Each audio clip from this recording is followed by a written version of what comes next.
Hello বন্ধুরা, আজকে আমি পনির রেসিপি বানাচ্ছি। তার জন্য আমি পনিরগুলো পিস পিস করে কেটে নিয়ে খুব ভালো করে সাদা তেলে ভেজে নিচ্ছি। দেখুন খুব সুন্দর করে আমি পনিরগুলো কিছুটা সময় নিয়ে লাল লাল করে ভেজে নিচ্ছি। লাল লাল করে ভাজলে পনিরটা খেতে খুবই টেস্টি হবে। দেখুন পনিরগুলো ভাজা হয়ে গেছে, তুলে নিচ্ছি। এবার আমি একটা আলুকে পিস পিস করে কেটে তেলে ভেজে নিচ্ছি। আপনারা চাইলে নাও পনিরের সাথে আলু দিতে পারেন, আমি দিয়েছি, আপনারা চাইলে নাও দিতে পারেন। দেখুন আমি তেলেতে দুটো এলাচ, একটা তেজপাতা আর 1 চামচ আদা বাটা দিয়ে খুব ভালো করে কষিয়ে নিচ্ছি।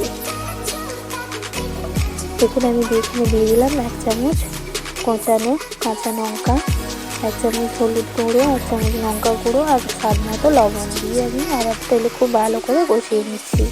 এখানে আমি আগে থেকে কাজু আর পোস্ত পেস্ট করে রেখেছিলাম, সেটা দিয়ে খুব ভালো করে তেলে আবারও কষিয়ে নিচ্ছি।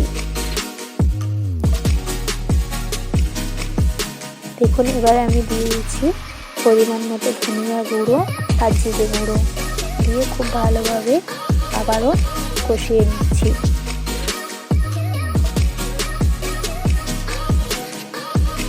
দেখুন এই পনির রেসিপিটা আমি একদমই নিরামিষভাবে বানাচ্ছি, আপনারা চাইলে এতে পেঁয়াজ দিতে পারেন।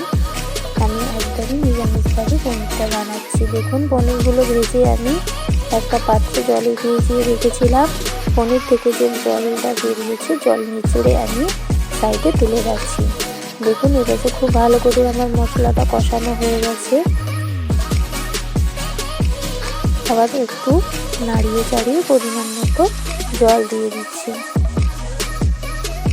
দেখুন জলটা খুব ভালো করে ফুটে গেছে। এবার আমি ভেজে রাখা পনির আর আলুগুলো দিয়ে দিচ্ছি। কিছুটা সময় ধরে পনির আর আলুটা ফুটিয়ে নেওয়ার পর আমি নামিয়ে নিয়েছি। নামিয়ে নেওয়ার পর ঠিক এমন পরিমাণ পনিরটা দেখতে হয়েছে। রেসিপিটা কেমন লাগলো অবশ্যই জানাবেন আর চ্যানেলটাকে সাবস্ক্রাইব অবশ্যই করে দিও। টাটা।